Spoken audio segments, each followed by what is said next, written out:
Alors, ma vidéo numéro 5, les trucs bizarres. J'ai voulu enregistrer la vidéo. Le fichier est corrompu, donc je ne peux pas utiliser le fichier. Donc en gros, sur les trucs bizarres, cinquième volet, ben, vous allez avoir un podcast. Aussi simple que ça. Bonjour, me revoilà de retour. Alors, j'avais dit que j'allais faire une vidéo légère, mais en fait, aujourd'hui, elle va pas être légère, mais c'est à cause de l'actualité. Entre guillemets, c'est à l'insu de mon plein gré quelque part. Donc, oui, j'avoue que lors de ma dernière vidéo, que j'avais dit ouais, j'avais dit ce que j'avais dit, euh, j'ai eu des petites pensées, et je dirais que c'est une pensée récurrente. Alors, si vous êtes fan de séries télé américaines, vous allez très vite comprendre. Si vous n'êtes pas, vous pouvez toujours aller sur le moteur de recherche, un certain moteur de recherche, et vous allez comprendre, vous allez pouvoir découvrir ces séries et ouais, lire un synopsis de la série, vous allez comprendre. Donc en gros, j'ai trois séries qui me reviennent en tête, et je dis comme c'est bizarre. Est-ce que c'était des messages subliminaux? Je sais pas. Je dirais qu'au regard de l'actualité américaine des élections présidentielles américaines, voilà, voilà, c'est un truc qui m'est sorti comme ça voilà, quand j'ai fait lors de la dernière vidéo. Alors, je vais vous parler de ces trois séries. Alors, il y en a une que j'ai jamais vue, mais que je connais l'histoire. La deuxième, je l'ai vue pas dans sa totalité. J'ai vu la première, deuxième saison. Où je me suis arrêtée à la première. J'ai commencé la deuxième, j'ai pas terminé. Et la troisième, j'ai vu tout sauf la dernière saison. Alors, la première série dont je parlais, c'est West Wing, l'histoire d'un président américain, afro-américain. La deuxième saison, c'est Homeland, l'histoire d'un militaire américain qui a été kidnappé par des islamistes, qui revient au pays, qui un petit peu réintègre, je dirais, sa vie normale, entre guillemets, qui retourne armé, mais seulement il cache à sa famille qu'il est devenu musulman. Alors, et la troisième, c'est House of Cards. Alors, je l'ai vu, j'ai tout vu sauf la dernière saison, et j'avoue que je dois admettre que j'ai toujours pensé que l'acteur principal, il me semblait qu'il avait une facilité à vouloir jouer ce rôle.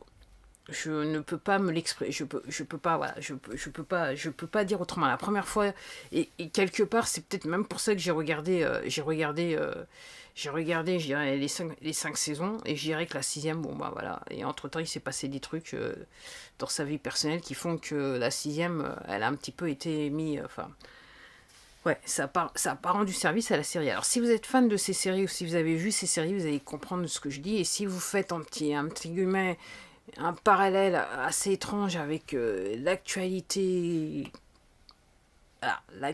politique américaine, vous allez peut-être comprendre là où je veux en venir. Euh, et, et, et je me dis, comme c'est bizarre, c'est curieux ces séries, comme c'est bizarre. Donc en gros, West Wing, c'était bien avant que Obama devienne président, et quelques années plus tard, il l'est devenu. Ok. Alors, certaines personnes disent qu'il ne faut pas trop regarder la télé parce qu'il y a une espèce de programmation qui se passe. Bon, après, je sais pas. Voilà. Après, la deuxième, ben, clairement, il y a une personne dans le gouvernement qui est en charge de la sécurité voilà, qui semble avoir le profil de la deuxième série. Et, et la troisième, et la troisième série, bon bah, vous connaissez, vous avez peut-être entendu, peut-être parler des scandales, quoi. Donc voilà, je trouve ça bizarre. Donc ça sera toujours, cet épisode sera toujours dans, voilà, cette vidéo va se retrouver dans la série Les trucs bizarres. Après, le couvre-feu. Comme je disais lors de ma dernière vidéo, c'est curieux que plusieurs pays dans le monde en même temps ont décidé de faire des couvre-feux, de mettre en place des couvre-feux. Alors après, j'étais quand même contente de voir que hier soir à Paris, il y a des gens qui ont bravé le couvre-feu, qui ont marché. Et dès que la police est arrivée, voilà, ils se sont dispersés dans les rues. Donc il n'y a pas eu, à mon sens, je sais pas, j'ai pas encore trop regardé l'actualité. Parce qu'un truc aussi bizarre, c'est que moi j'ai plus d'internet encore une fois. Et je suis vénère. Et je trouve que les opérateurs internet français, ils s'en tirent très très bien. Parce que réellement, leur service en fibre optique, c'est un service de... Et ce que je veux dire, vous allez compléter. Trois petits points. Donc voilà. Et en plus, pour les contacter, c'est pas aussi évident que ça, quelque part, parce que tout est automatisé. Voilà, c'est aussi simple que ça. Donc oui, donc ces couvre-feux assez bizarres. Et donc, toujours, j'avoue que plus que jamais, j'utilise ma connexion. Donc là, maintenant, je vais en fait griller les forfaits, c'est le cas de le dire, sur des téléphones portables. Donc, entre guillemets, pour m'éduquer sur YouTube et non pas pour me divertir, c'est le cas de le dire. Et donc, je regardais ce truc, voilà, et je me disais, ouais. Donc, ouais, je regarde assez, j'avoue que je regarde assez beaucoup l'actualité américaine. Alors oui, effectivement, un truc bizarre, c'est que, donc il y a ce mouvement, donc je vais pas le citer pour x, y raison, ce mouvement apparemment de complotistes américains qui a en fait un forum où il y a une personne qui met des posts, donc qui fait des articles sur le forum qui, si vous les analysez assez bien, vous pouvez faire en faire des références à l'actualité présente et passée, qui invite certaines personnes, des gens comme vous et moi, à, entre guillemets, se renseigner sur ce qui se passe et voir un petit peu l'histoire politique internationale. Et voilà. Donc en gros, il y a un tas de scandales autour de ces élections américaines. Ce qui est curieux, c'est la position des médias américains et aussi la position des médias français qui vous donnent en fait une version de l'histoire. Ok, alors je dis ça parce que j'ai pris le temps de voir ce qu'avaient à dire les deux parties au niveau, voilà, les deux parties, là. Donc je vois comment c'est couvert par les journaux officiels. Alors, et suite à ça, donc le grand scandale de la semaine, c'était que le New York Post a publié une information sur le fils du vice-président, de l'ancien vice-président américain Biden, et qu'en gros, donc Twitter a censuré, mais Twitter ne censure pas que ça. Hein. Enfin, Twitter censure depuis beaucoup de temps. Facebook aussi, c'est pareil. Et oui, et pour revenir au fameux mouvement, donc mouvement des complotistes en chef, donc a été en fait interdit de plateforme. Dans les faits, il est quasiment interdit de plateforme. Après, en France, il y avait une chaîne qui faisait référence à ce mouvement quelque part et qui je trouve très intéressant, qui vient juste de se faire censurer. Donc, on va où, comme c'est bizarre. Mon propos, et là, je dirais que moi, c'est une expérience de vie. Ce que m'a appris la vie, c'est que si vous voulez pas qu'une personne soit entendue, à mon sens, il est très important d'entendre ce que la personne a à dire. Peu importe si la personne, peu importe si vous êtes d'accord ou pas d'accord avec la personne, et c'est à partir du moment où un grand nombre de personnes refusent que cette personne soit entendue, mon expérience personnelle me dit qu'il faut absolument savoir ce que la personne a à dire. Donc là, clairement, il y a des gens qui prennent beaucoup de temps et qui dépensent pas mal d'énergie pour que certaines informations n'arrivent pas au grand public. Alors c'est pareil en France, hein, c'est aussi simple que ça. Comme je vous dis, moi les médias ils sont biaisés. Excusez-moi. Donc c'est pareil en France. Très intéressant. Alors là, après, on apprend qu'après le couvre-feu, donc il y a des hommes politiques donc, qui ont été inculpés, enfin des ex-hommes politiques, enfin des ex-membres du gouvernement, du précédent gouvernement qui ont été inculpés. Ok, je dirais que dans tout ça, je me dis que c'est pas trop mal d'être président de la République si vous pouvez être, je dirais, exonéré de pas mal de choses. Ok. Je tiens seulement dans cette vidéo à vous rappeler qu'il y a des gens, aussi bien en France qu'à l'étranger, qui, par rapport à toute la situation crime contre l'humanité, et plus je m'informe et plus je regarde, je vous dis, voilà, on n'est pas loin de l'Allemagne nazie, quoi. On y arrive lentement mais sûrement, quoi, quelque part. Voilà, en termes d'information, carrément en France, on arrive quasiment en France par rapport à ce couvre-feu-là, on arrive sur quelque chose qui est proche du fascisme. Voilà. Pourtant, les Français ont fait en sorte pour qu'une certaine personne ne devienne pas la première présidente de la République. Si vous voyez ce que je veux dire. Ouais. Comme c'est bizarre. Comme je vous dis, posez-vous des questions. Il y a un tas d'informations actuellement sur YouTube qui arrivent. Alors, oubliez Twitter et oubliez Facebook. De toute façon, moi, je suis pas fan de Facebook. De toute façon, Twitter, ça n'a jamais trop mes trucs. Ça n'a jamais été trop mon truc, tout particulièrement quand j'ai compris qu'il y avait des choses qui se passaient sur Twitter il y a quelques années de ça. Je me suis dit, bon, de toute façon, j'en ai pas réellement besoin. C'est pas, voilà. Je suis pas très réseaux sociaux. Je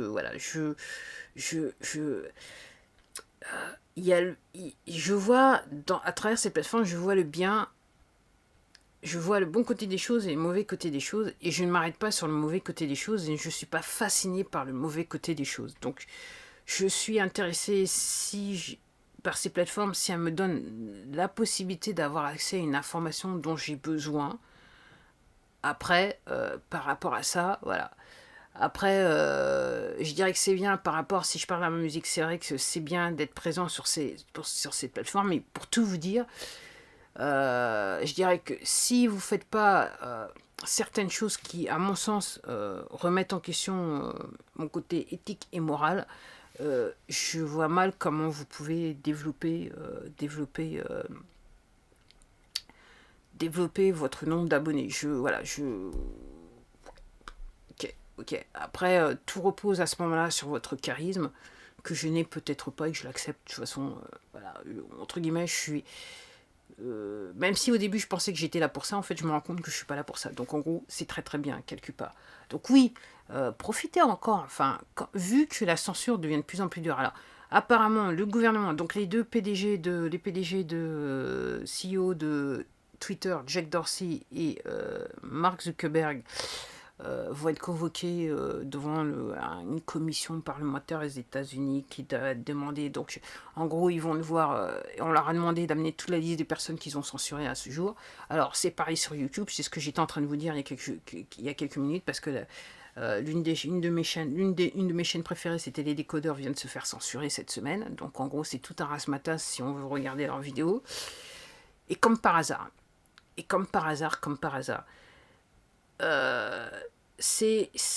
toutes ces personnes qui sont censurées, je tiens bien à le préciser, parce que je me suis pensé sur la question et que voilà, et je continue toujours à regarder le genre de vidéos qui sont encore disponibles, c'est que ces chaînes ont, alors, effectivement, pour résumer, ces chaînes sont accusées d'être des complotistes, d'aller dans la théorie du complot et de faire de la publicité sur la théorie du complot.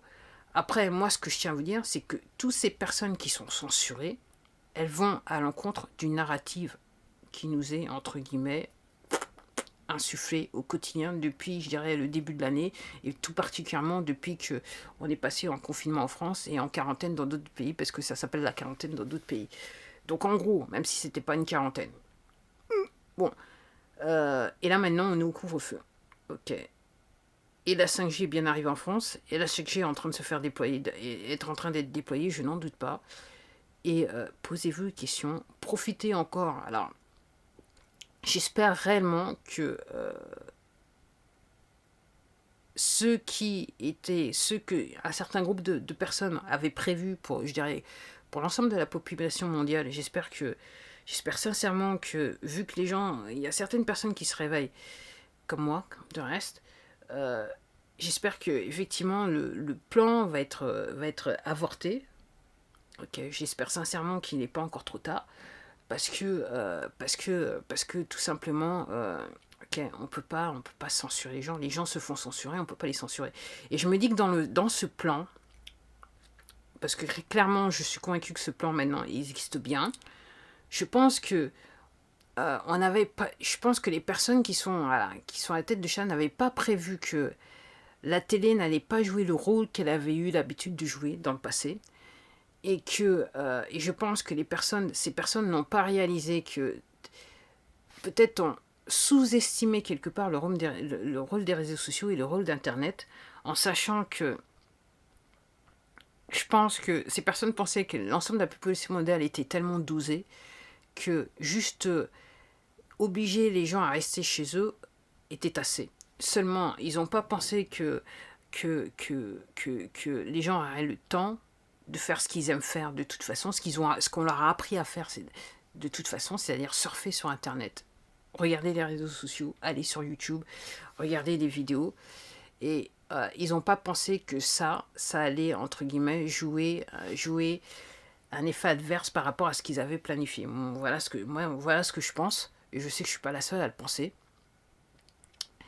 Et peut-être pour terminer la vidéo, c'est de dire que clairement, je dirais la stupidité, donc je dirais ça a été de mettre les gens en confinement, en quarantaine, je dirais que la stupidité a été de rester dans la durée. 30 jours, comme ce qu'on dit, c'est qu'après 30 jours, si vous faites la même chose pendant 30 jours, vous avez une habitude. 30 jours sans travailler, sans, entre guillemets, être dans un lavage de cerveau quelque part, ça fait que les gens, s'ils sont pas stressés, ils sont plus reposés, hein, ils ont le temps de penser, ils ont le temps de faire les choses qu'ils pensent aimer et les choses qu'ils aiment. Donc en gros, je dirais que ça a été contre-productif par rapport à ça. Après moi, pour aller sur l'histoire du couvre-feu, ce que je suis en train de penser que c'est peut-être pas une bonne idée, dans le sens que clairement les gens ils apprécient pas, et surtout que obliger les gens à rester chez eux à 9h, 6h, entre 9h du soir et jusqu'à 6h du matin, c'est que c'est encore leur donner la possibilité de tout simplement faire les choses qu'ils ne sont pas supposés faire réellement, c'est s'informer. Voilà, je vais m'arrêter là, je vous remercie de m'avoir regardé, j'espère réellement que la prochaine vidéo elle sera plus légère, mais je ne sais pas, on verra l'actualité. En attendant, je vous dis, prenez soin de vous, surtout éduquez-vous, parce que vous en avez encore la possibilité, jusqu'à quand, on ne sait pas. Et en attendant, à la prochaine. Au revoir.